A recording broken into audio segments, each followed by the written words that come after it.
नमस्कार बंधुरा चले एलाम आज के माराठा साम्राज्येर परवर्ती अंशटा निये।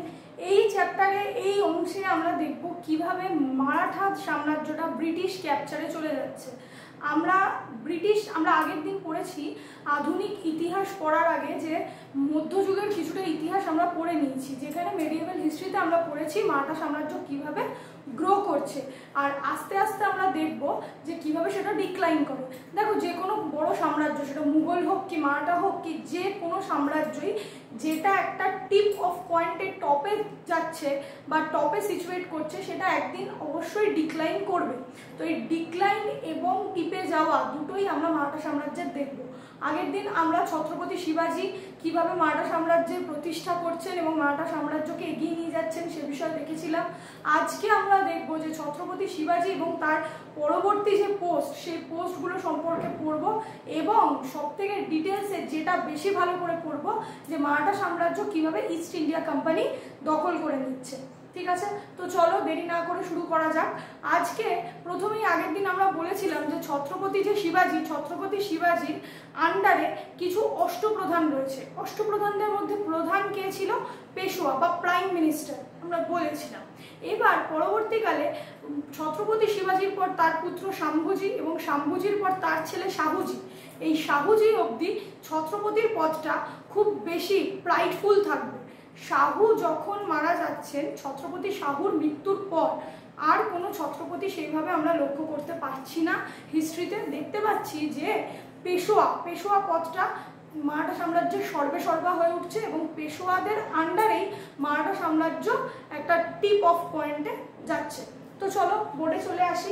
দেখো, এটা যদি আমরা দেখতে পাই সেই সময়ের ভারতের ম্যাপ, যেখানে আফগানিস্তান পাকিস্তান সবকিছু ভারতের মধ্যে ইনক্লুডেড, সেইখানে শুধুমাত্র এই ব্ল্যাক অংশটুকু দেখতে পাচ্ছ, মানে দিল্লি, এই অংশটুকুতে মুঘল সাম্রাজ্য বিস্তৃত। মানে নামকাও আসতে মুঘল সব জায়গায় থাকলেও শুধুমাত্র মুঘলদের ক্ষমতা এইটুকু জায়গার মধ্যে সীমাবদ্ধ থাকছে। আর আগের দিন আমি বলেছিলাম যে আধুনিক ইতিহাস পড়ার সময় আমাদের মেন ফার্স্টে পড়তে হবে যে ইস্ট ইন্ডিয়া কোম্পানি কিভাবে ব্রিটিশ সাম্রাজ্য বা সৃষ্টি করছে, মানে ভারতবর্ষের প্রত্যেকটা স্টেট কিভাবে ক্যাপচার করছে। তো ফার্স্ট স্টেট হিসাবে ক্যাপচার করেছিল কি আমরা জানি বেঙ্গল, যেটা আমরা পড়িনি, আমরা প্রথমে মারাঠা দিয়ে শুরু করেছি, কিন্তু আমরা বেঙ্গল কিভাবে ক্যাপচার করলো সেটাও পড়বো। কিন্তু এখানে মনে রাখতে হবে মারাঠা ক্যাপচার করার আগে কিন্তু ব্রিটিশরা বেঙ্গল ক্যাপচার করে নিয়েছে। আর তখনকার বেঙ্গল বলতে কিন্তু বাংলা, বিহার, উড়িষ্যার কিছু অংশ সমস্তটা নিয়ে কিন্তু বেঙ্গল, যাকে বলা হতো সুবে বাংলা বা সুবা বাংলা। তো এখানে আমরা দেখতে পাচ্ছি যে এই যে ডটেড সাইনটা হচ্ছে ইস্ট ইন্ডিয়া কোম্পানির টেরিটরি বা ইস্ট ইন্ডিয়া কোম্পানির সাম্রাজ্য। অপরদিকে এই অংশটা, এই একটা বৃহৎ অংশ ভারতের কাদের অধীন? মারাঠাদের অধীন। মারাঠা সাম্রাজ্যের তখন বিস্তার অনেকটাই, ভারতের প্রায় 2/3 মারাঠাদের দখলে।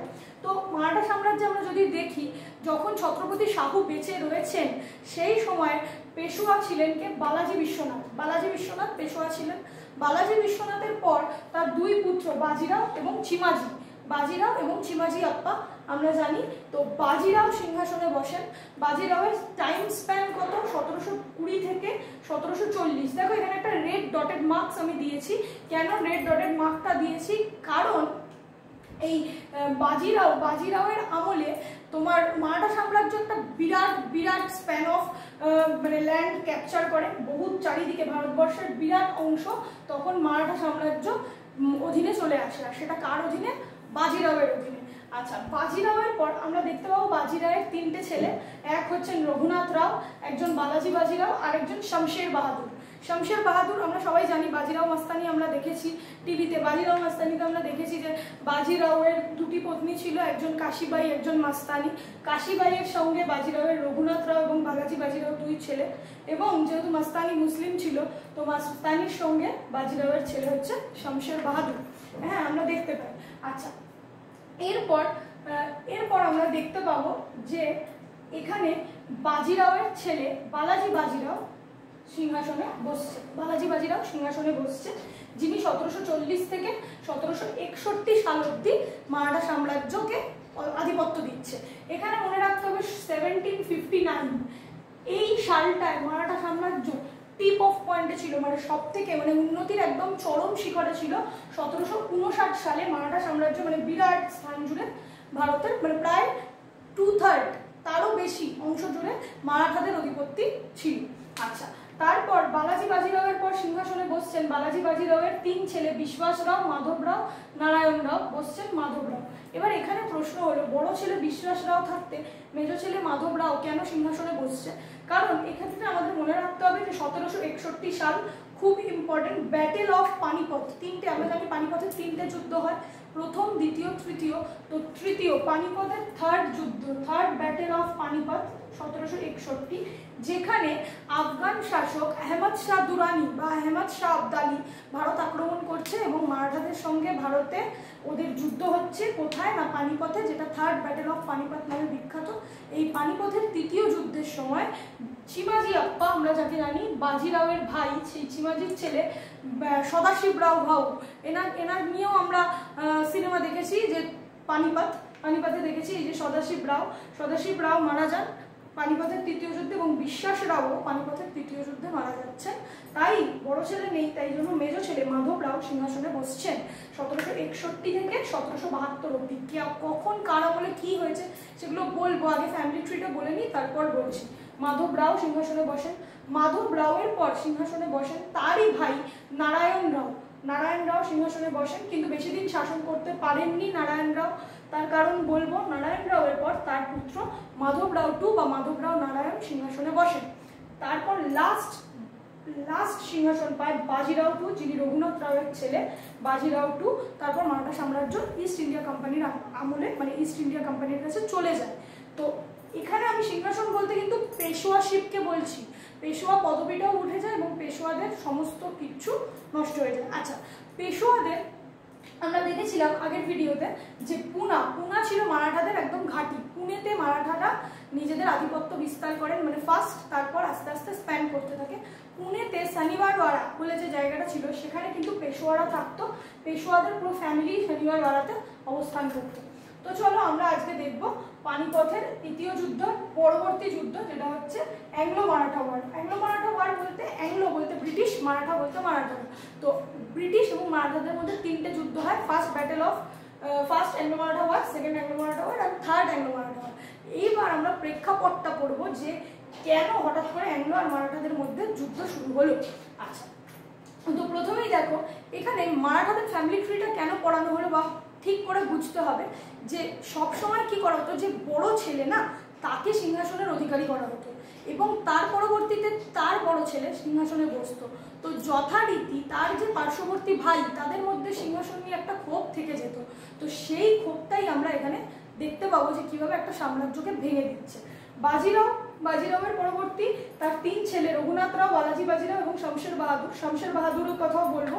শামশের বাহাদুর, যিনি মাস্তানির সঙ্গে বাজিরাওয়ের পুত্র, তিনিও কিন্তু পানিপথের তৃতীয় যুদ্ধে মারা যান যুদ্ধ করে।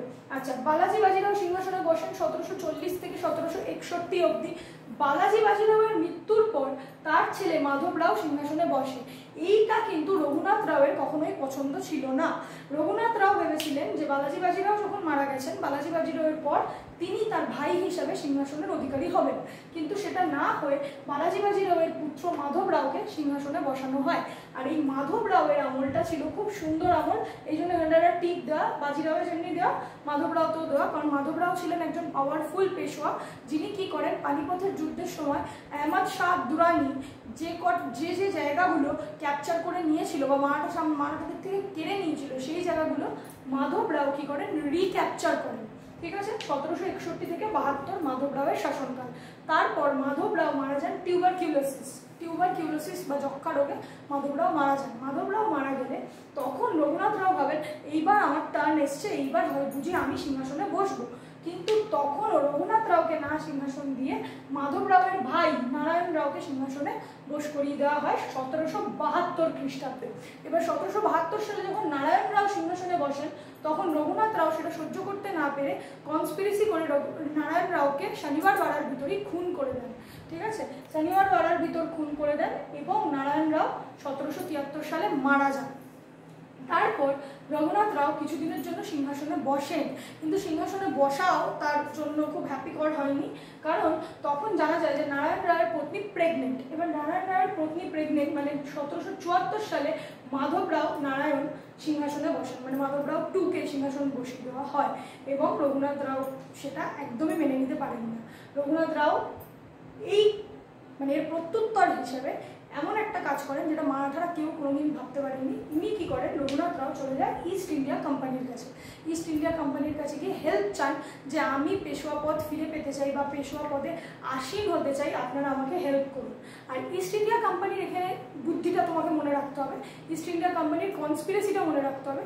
ইস্ট ইন্ডিয়া কোম্পানি যেহেতু ফার্স্ট বেঙ্গলকে ঘাঁটি হিসাবে নিজেদের বেছে নিয়েছিল, বা তখন যখন আমরা ব্রিটিশ ইন্ডিয়া দেখতে পাবো, ব্রিটিশ ইন্ডিয়া 1911 সাল অবধি কলকাতা যেহেতু ব্রিটিশদের রাজধানী ছিল, তাই ব্রিটিশদের প্রধান ঘাঁটি কিন্তু ছিল বেঙ্গল। তো বেঙ্গলে ব্রিটিশরা কি করে, 3টে কাউন্সিল তৈরি করে। পুরো ইন্ডিয়ায় ব্রিটিশরা 3টে কাউন্সিল ক্রিয়েট করে, একটা বেঙ্গল কাউন্সিল, একটা বম্বে কাউন্সিল আর একটা মাদ্রাস কাউন্সিল। 3টে কাউন্সিল ইস্ট ইন্ডিয়া কোম্পানি গঠন করে, যার মধ্যে প্রধান ছিল বেঙ্গল কাউন্সিল। বেঙ্গল কাউন্সিল প্রধান ছিল, এবং বেঙ্গল কাউন্সিল থেকেই কিন্তু বাকি কাউন্সিলগুলোকে লিড করা হতো। এটা কেন বললাম, কারণ এটা অ্যাংলো মারাঠা ওয়ারে লাগবে, এটা খুব ইম্পর্টেন্ট। তো এই ইস্ট ইন্ডিয়া কোম্পানি বেঙ্গলে ঘাঁটি ছিল, বেঙ্গলে ঘাঁটি ছিল ইস্ট ইন্ডিয়া কোম্পানির। আর তখন বেঙ্গলের ঘাঁটি ছিল, আর ইস্ট ইন্ডিয়া কোম্পানির গভর্নর জেনারেল অফ ইন্ডিয়া তখনকে গভর্নর জেনারেল অফ ইন্ডিয়া তখন ওয়ারেন হেস্টিংস। ওয়ারেন হেস্টিংস তখন গভর্নর জেনারেল অফ ইন্ডিয়া বেঙ্গলের। আচ্ছা, আর এদিকে বম্বে কাউন্সিল আর একটা ছিল হচ্ছে মাদ্রাস কাউন্সিল। 3টে কাউন্সিল ছিল ইস্ট ইন্ডিয়া কোম্পানি, কিন্তু হেড বেঙ্গল কাউন্সিল, মনে রাখতে হবে। কিন্তু হেড ছিল বেঙ্গল কাউন্সিল, আর বেঙ্গল কাউন্সিলের গভর্নর জেনারেল অফ ইন্ডিয়া সেই টাইমে ওয়ারেন হেস্টিংস। আচ্ছা, আলাদা করে একটা ভিডিও দেবো কোন সময় কেউ গভর্নর জেনারেল ছিল, ভাইস রয় কি, হ্যাঁ, governor general India, governor general of Bengal, তাদের মধ্যে কি তফাৎ, সব ক্রোনোলজিক্যাল ওয়েতে কিন্তু আসবে। তো দেখো, তাহলে ইস্ট ইন্ডিয়া কোম্পানিতে ওয়ারেন হেস্টিংস এখানে রয়েছে, বম্বে কাউন্সিল এখানে রয়েছে। রঘুনাথ রাও কিন্তু বম্বে কাউন্সিলের কাছে যায়, কলকাতা কাউন্সিলের কাছে না। রঘুনাথ রাও বম্বে কাউন্সিলের কাছে যায় এবং গিয়ে ওনাদের কাছে মিলিটারি আর টাকা এর বিনিময়ে কি করছে, পেশোয়া পদের দাবি করছে। তো ঠিক আছে, চলো পেশোয়া পদের দাবি করছে। তখন ট্রিটি অফ সুরাট তৈরি হচ্ছে। ট্রিটি অফ সুরাট কি, যে 1775 সালে বম্বে কাউন্সিলের কাছে যাচ্ছে কে, রঘুনাথ রাও, গিয়ে কি সাইন করছে, ট্রিটি অফ সুরাট। ট্রিটি মানে সন্ধি, সুরাটের সন্ধি, ট্রিটি অফ সুরাট সাইন করছে। এই ট্রিটি অফ সুরাটে চাইছে কি, ইংরেজরা বলছে সালসেট এবং বেসিন, এই দুটো মারাঠাদের অধীনস্থ দুটো জায়গা, সালসেট আর বেসিন, এই দুটো কি করতে হবে, ইংরেজদের দিয়ে দিতে হবে। তার পরিবর্তে ইংরেজরা কি করবে না, রঘুনাথ রাওকে আশ্রয় দেবে এবং রঘুনাথ রায়ের দায়িত্ব নেবে। আচ্ছা, এখানে বলে রাখি, এই সলসেট যে বেসিনটা, সলসেট আর বেসিন, তার মধ্যে এই সলসেট হচ্ছে বর্তমানে যেখানে মুম্বাই শহর অবস্থিত, পুরো মুম্বাই শহরটাকে যদি বলো সেটা হচ্ছে সলসেট। সলসেটের উপর তখন মুম্বাইয়ের নাম ছিল সলসেট। তো ভাবতে পারছো কতটা উর্বর জায়গা বা কতটা মানে পাওয়ারফুল ইম্প্যাক্ট করতে পারে সলসেট, ওই জন্য ওরা কি করে, নিজেরা চেয়ে নেয় এবং রঘুনাথ রাও দিয়েও দেয়। দেওয়ার পর কি হয়, যুদ্ধ হয়, যেটা আমরা ফার্স্ট অ্যাংলো মারাঠা ওয়ার নামে পরিচিত, মারাঠাদের সাথে ব্রিটিশদের। মারাঠাদের পক্ষে কে রয়েছে, মারাঠারা, ব্রিটিশদের পক্ষে কে রয়েছে, ব্রিটিশরা, তার সাথে রঘুনাথ রাও।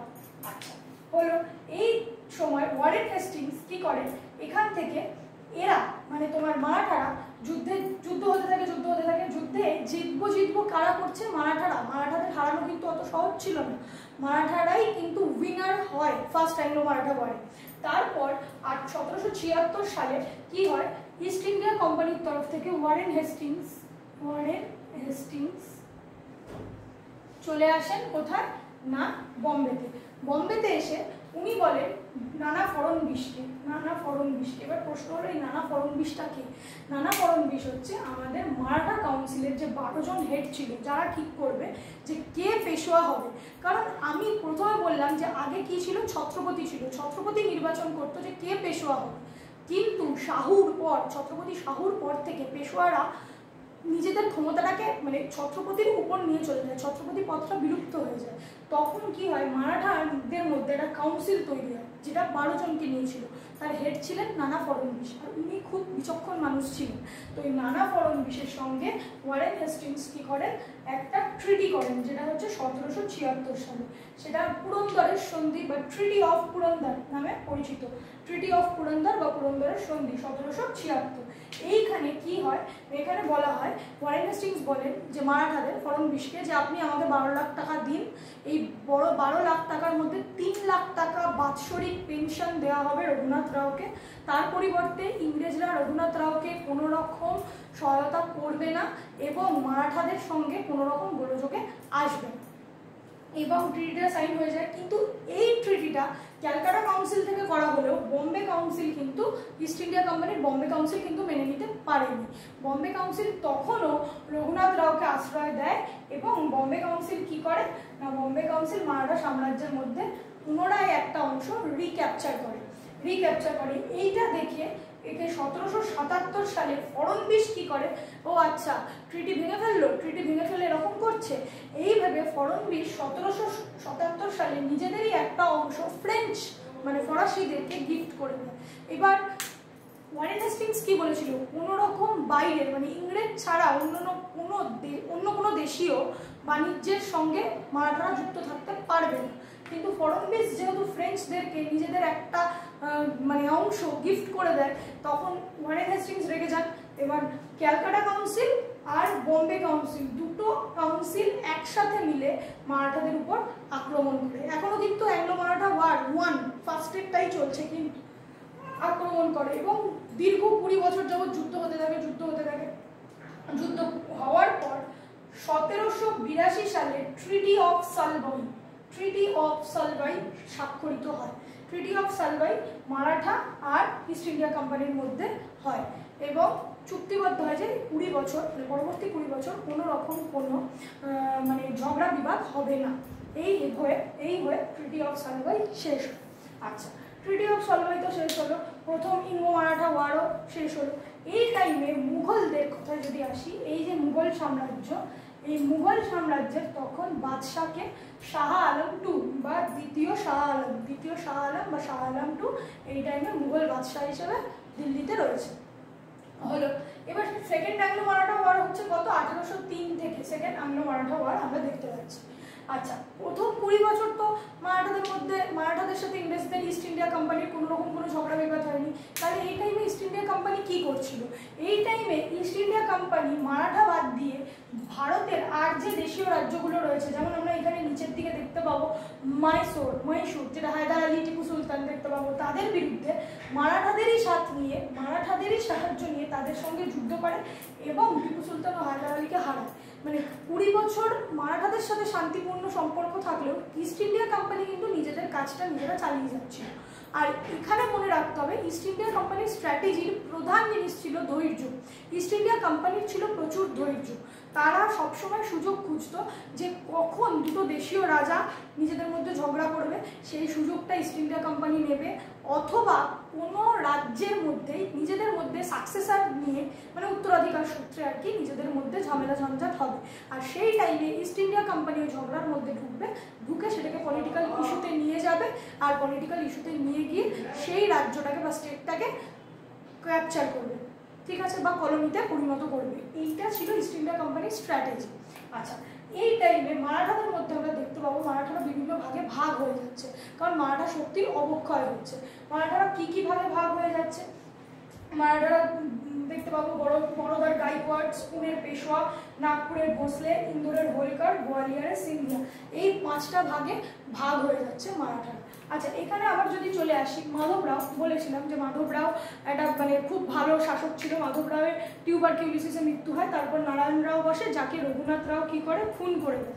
আচ্ছা, রঘুনাথ রাওয়ের পর তার ছেলে মাধব রাও টু সিংহাসনে বসেন এবং অ্যাংলো মারাঠা ওয়ার, যেটা ফার্স্ট অ্যাংলো মারাঠা ওয়ার, সেখানে কিন্তু মানে প্রমাণিত হয়ে যায় যে হ্যাঁ মাধব রাও টুই নেক্সট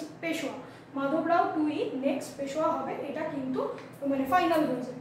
তারপর মারাঠা সাম্রাজ্যে মাধবরাও টু এর মৃত্যু হলে কে বসবে? মাধবরাও টু এর মৃত্যু হলে রঘুনাথ রাওয়ের ছেলে বাজিরাও টু, রঘুনাথ রাওয়ের ছেলে বাজিরাও টু কিন্তু সিংহাসনে বসে।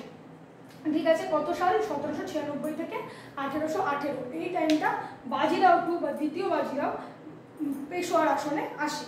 আচ্ছা, এই টাইমে আমরা দ্বিতীয় অ্যাংলো মারাঠা ওয়ার দেখতে পাচ্ছি। 1803 সালে কি হচ্ছে না, বড়োদার গাইকোয়াড়, পুনের পেশোয়া, নাগপুরের ভোসলে, ইন্দোরের হোলকার, গোয়ালিয়রের সিন্ধিয়া, এই ভাগগুলোতে মারাঠা সাম্রাজ্য ভাগ হয়ে যাচ্ছে। এবার গোয়ালিয়রের যশবন্ত রাও হোলকার, এই গোয়ালিয়র বলছি, হ্যাঁ গোয়ালিয়রের যশবন্ত রাও সিন্ধিয়া, এনার সাথে কি হচ্ছে না, পুনের পেশোয়া, এই যে পুনের পেশোয়া মানে বাজিরাও টু, এর একটা কনফ্লিক্ট ছিল, মানে এরা দুজনকে পছন্দ করতো না। তাহলে এদের মধ্যে যেহেতু বাজিরাও টু আর এই যশবন্ত রাও সিন্ধিয়া নিজেদের মধ্যে পছন্দ করছে না, তো এদের মধ্যে একটা ঝগড়ার সম্পর্ক তৈরি হয়। আর এখানে প্রত্যেকেই কি করে না, বাজিরাওয়ের বিরোধিতা করে, বাজিরাও টু এর বিরোধিতা করে এবং সকলেই যশবন্ত রাও সিন্ধিয়ার সাথে মিলে বাজিরাওকে এক সাইড বা এক পাশ করতে থাকে। এবার বাজিরাও টু ওই তো বাবার, রঘুনাথ রাওয়েরই ছেলে, কিছু করার নেই, বাবারই ছেলে, তো ও আবার পুনরায় ইস্ট ইন্ডিয়া কোম্পানির কাছে যায় সাহায্য চাইতে। এবার ইস্ট ইন্ডিয়া কোম্পানির কাছে যখন সাহায্য চাইতে গেছে, তখন কিন্তু আর ক্যালকাটা কাউন্সিলের governor general of India Warren Hastings নেই। তখন কে আছেন গভর্নর জেনারেল অফ ইন্ডিয়া? তখন হচ্ছেন লর্ড ওয়েলেসলি।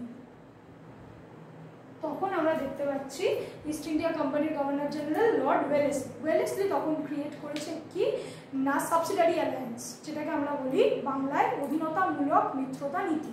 হ্যাঁ, যে এসো আমার কাছে, আমরা তোমাকে সমস্ত রকম সাপোর্ট দেবো, তার পরিবর্তে তুমি পাপেট থাকবে, তুমি পাপেট নবাবে পরিণত হবে, এটা হচ্ছে দায়িত্ব, অধীনতামূলক মিত্রতা নীতি। সেটা কেউই অ্যাকসেপ্ট করে না, কোনো দেশীয় রাজাই, বেশিরভাগ দেশীয় রাজাই, মানে বিশেষ করে মারাঠা সাম্রাজ্যের এই কজন, এরা কেউই অ্যাকসেপ্ট করে না। কিন্তু এই যে পেশোয়া বাজিরাও দুই, উনি যান, গিয়ে বলেন আমাকে হেল্প করো, আমি পেশোয়া পথটা ফিরে পেতে চাই, মানে আমি পুনরায় পেশোয়া হতে চাই, এরা সবাই আমাকে এক ঘরে করছে।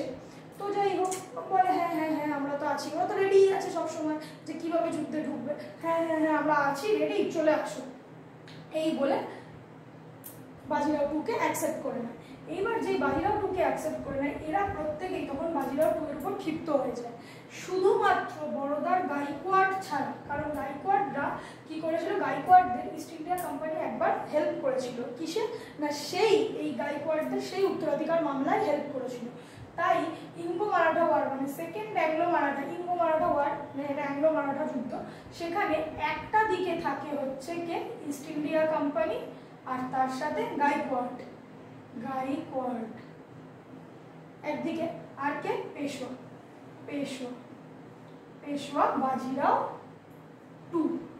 আর আরেক দিকে কে থাকে, আরেক দিকে থাকে এই বাকিরা, মানে তোমার নাগপুরের এই তিনটে, নাগপুরের ভোসলে, হোলকার, সিন্ধিয়া, এরা মিলে, এদের মধ্যে কি হয়, যুদ্ধ হয়, দ্বিতীয় ইঙ্গো মারাঠা যুদ্ধ। যে যুদ্ধে দুটোর কোনো মানে সেরকম কোনো মানে রেজাল্ট আসে না, দুদিকই এক সমান থাকে, তবু যদি মোটামুটিভাবে কে উইন বলতে চাও, তাহলে সেক্ষেত্রে এরা উইন ধরে নিতে পারো। ঠিক আছে, এই হয়ে যায়। এবার এরা উইন হয়ে গেলে তখন কি করে না, বাজিরাও টুকে পুরোপুরিভাবে সিংহাসনে বসিয়ে দেন, রঘুনাথ রাওয়ের ছেলে বাজিরাও টুকে পুরোপুরিভাবে সিংহাসনে বসিয়ে দেন। কিন্তু ইনি কিসে পরিণত হন, পাপেটে পরিণত হয়, মানে ইংরেজরা, ইস্ট ইন্ডিয়া কোম্পানি যা বলবে সেটাই করতে হবে। কিন্তু দেখবে, খেয়াল করে আমরা বেঙ্গলেও যখন বেঙ্গলের মানে ক্যাপচারিং করবো, বেঙ্গলের নবাবদের কথা বলবো, সেখানেও কিন্তু মীর জাফর বা মীর কাসিম পাপেট নবাব থাকলেও তারা কিন্তু শেষ বয়সে ইংরেজদের কর্তৃত্ব মেনে নিতে পারেননি, বিদ্রোহ করেছিলেন। আওয়াধেও তাই দেখতে পাবো, সব জায়গাতেই তাই দেখতে পাবো। তো সেই একই রকমভাবে বাজিরাও টু, পেশোয়া বাজিরাও টু, সেও কিন্তু ইংরেজদের কর্তৃত্ব মেনে নিতে পারেননি। পরবর্তীকালে উনিও মনে মনে ভাবতে থাকেন যে কিভাবে আমি ইংরেজদের হাত থেকে মুক্তি পাবো। এবার ইংরেজদের হাত থেকে মুক্তি পাওয়ার জন্য উনি ভিতর কি করতে থাকে, আর যুদ্ধের প্রস্তুতি চালাতে থাকে, এবং সাথে পেয়ে যায় কাদের, এদের প্রত্যেককে গাইকোয়াড় বাদ দিয়ে বাকি সবার কাছে গিয়ে সরি আমাকে ক্ষমা করে দাও বলে কি করেন না একটা দল গঠন করেন এবং শেষ চেষ্টা করে দেখেন যে যদি মারাঠা সাম্রাজ্যকে উদ্ধার করা যায়। আর তার জন্যই তৈরি হয় 1817 থেকে 1718 না প্রায় 19 অব্দি চলতে থাকে থার্ড অ্যাংলো মারাঠা ওয়ার। এই থার্ড অ্যাংলো মারাঠা ওয়ারে কারা ছিল? একদিকে ছিল এই পুরো দলটা ইনক্লুডিং বাজিরাও টু, আর তার সঙ্গে আমির খান, আফগান রুলার আমির খানও যোগ দেয়। গাইকোয়াড়সরা কিন্তু ছিল না। কারা কারা ছিল? পুনের পেশোয়া, নাগপুরের ভোসলে, ইন্দোরের হোলকার, গোয়ালিয়রের সিন্ধিয়া আর আফগান শাসক আমির খান। এরা প্রত্যেকে একদিকে, আর আরেক দিকে শুধুমাত্র ইস্ট ইন্ডিয়া কোম্পানি। ঠিক আছে, এদের মধ্যে হয় হচ্ছে তৃতীয় অ্যাংলো মারাঠা ওয়ার 1817 থেকে 1819 অব্দি, যেখানে ইস্ট ইন্ডিয়া কোম্পানি উইন হয়ে যায়, মানে বিজেতা আর কি, জিতে যায়, আর এরা প্রত্যেকে হেরে যায়। এবং ভারতের এই যে মারাঠার অংশটা, এই মারাঠা অংশটা আর মারাঠা থাকে না, এটাও কাদের হয়ে যায়? এটাও ইস্ট ইন্ডিয়া কোম্পানির হয়ে যায়। তো ভাবতে পারছো যদি আমি এই টেরিটরিটা মুছে দিই, এখানটা ধরো মুছে দিই, যদি সমস্তটাকে গোল করে দিই, গোল বা এইরকম যাই করি না, পুরোটা ইস্ট ইন্ডিয়া কোম্পানি, মানে ভারতের কতটা ইস্ট ইন্ডিয়া কোম্পানির আয়ত্তার মধ্যে চলে আসে।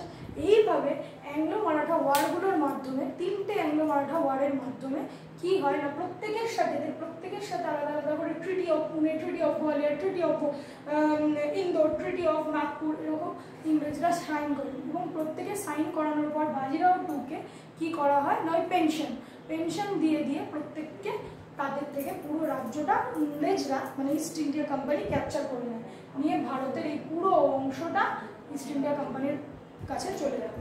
আচ্ছা, এখানে আরেকটা জিনিস বলা হয়নি, 1789 খ্রিস্টাব্দে ট্রিটি অফ ওয়াডগাঁও বা ট্রিটি অফ ওয়াডেগাঁও, এটা কিন্তু করেছিলেন কে? 1717 সালে নানা ফড়নবিশ করেছিলেন। কার সাথে?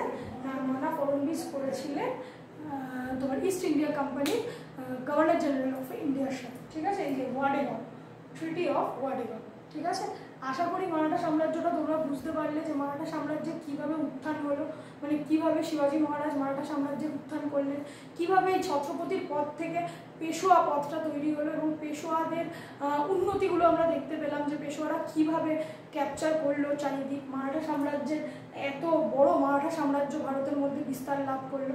আচ্ছা, এখানে একটা কথা সবসময় মনে রাখবে, মারাঠা সাম্রাজ্যের কিন্তু একটা গুণাগুণ খুব বর্তমান, যেটা হচ্ছে ভারতে ওই টাইমে কিন্তু অত বড় হিন্দু রাজ্য ছিল না। আর যদি এখানে মারাঠারা মহীশূরকে হেল্প করতো, মানে টিপু সুলতান, হায়দার আলী, এনাদের সাথে যদি একসাথে থাকতো, বা শুধু টিপু সুলতান, হায়দার আলী কেন, প্রত্যেকটা ভারতীয় স্টেটের মধ্যে যদি ইউনিটি থাকতো, তাহলে কিন্তু ইস্ট ইন্ডিয়া কোম্পানির পক্ষে এত সহজে ভারতকে ব্রিটিশ ইন্ডিয়ায় পরিণত করা পসিবল হতো না। ঠিক আছে, কিন্তু কিছু করার নেই, হিস্ট্রি যেটা বলবে সেটাই আমাদের শুনতে হবে, যেটা হয়েছে। তো ইস্ট ইন্ডিয়া কোম্পানি এইভাবে পুরো মারাঠা সাম্রাজ্যকে ক্যাপচার করে নেয় এবং ভারতবর্ষের প্রায় বেশিরভাগ অংশ বা 2/3 অংশ ইস্ট ইন্ডিয়া কোম্পানির ক্যাপচারে চলে যায়, ইস্ট ইন্ডিয়া কোম্পানির কাছে চলে যায়। আশা করি মারাঠাদের এই পুরো ব্যাপারটা বুঝতে পেরেছো। যদি অসুবিধা হয় পজ করে দেখো, আর এখানে কিছু প্রচুর ইম্পর্টেন্ট পয়েন্টস আছে, এগুলো খাতায় অবশ্যই নোটস করে নিও। কেন বলছি, কারণ এখান থেকে তোমার প্রচুর শর্ট কোয়েশ্চেন আমরা WBCS, রেল, SSC, WBP সব কিছুতেই দেখতে পাবো। এমনকি আমাদের যে আপকামিং ক্লার্কশিপ আর মিসলেনিয়াস ওয়েস্ট বেঙ্গল গভর্নমেন্টের, তার জন্য কিন্তু খুব দরকারি। আশা করি তোমরা জানো সেপ্টেম্বর মাসে হবে ক্লার্কশিপ, মিসলেনিয়াস দুটোই, ডেটও দিয়ে দিয়েছে। তো অল দ্য বেস্ট, প্রিপারেশন ভালো করে নাও, কোথাও অসুবিধা হলে অবশ্যই জানিও। Thank you.